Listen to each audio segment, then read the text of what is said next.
Hey guys, welcome back to Contest Prep University. I'm Joe Klemczewski with Adam Atkinson, episode 3, the perfect calorie deficit.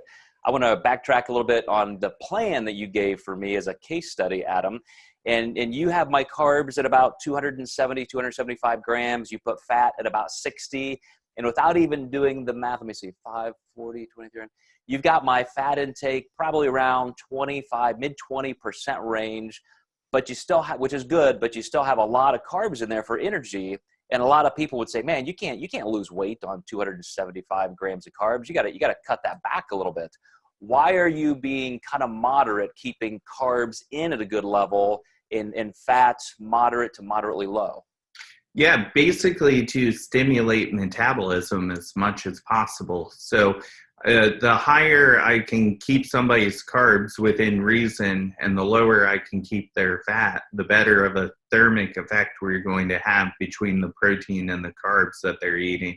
So theoretically, they should burn more calories by digesting those foods that they're eating, as long as they're eating correct sources, I should say.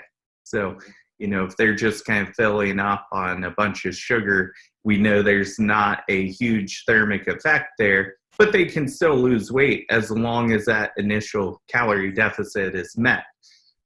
Yeah, some people completely don't understand how metabolically stimulating and protein sparing carbohydrates are. And I just streamed in a lecture on peaking for a fundraiser in Spain. The president of the WNBF in Spain did this great fundraiser with Dr. Norton, Dr. Helms, and me into Spain for the COVID-19 healthcare workers. And I always have this one picture set that I love to show in lectures like this. I have a picture of a guy just posing, rear symmetry shot. He's just a great bodybuilder. He's won pro titles, Mr. Universe. And in one picture, he looks just a little bit softer, noticeably smaller, still in great condition. Then on the next page, he just looks like he's 20 pounds heavier. He's shredded to the bone, just a dramatic difference. And I love to surprise people and say, these photos are 1 year apart, and he's the exact same weight. The difference is, on the picture where he's a little bit softer, a little bit smaller, he had to lose 40 pounds. And so he was dieting harder. He was in a calorie deficit longer and a pretty low carbohydrate diet. On the second set, he had hired me and I talked him into only gaining 15, 18 pounds in the off season so we could diet on a much higher level of calories, including carbohydrates. And so it just allows you to retain that much more lean body mass. He's got tons of energy going into his workouts. And it's very protein sparing. So, sometimes a picture does, give you more than 1,000 words. You show that kind of dramatic effect, and you can see why somebody goes from being a good pro to Mr. Universe. And so I do agree. You brought my fat down to a moderate low level, still very appropriate, easy to hit that, but you left carbohydrates in there for the protein sparing and metabolic effects. Yeah, absolutely. We've talked a lot about this when we discuss keto and low carb versus carbs.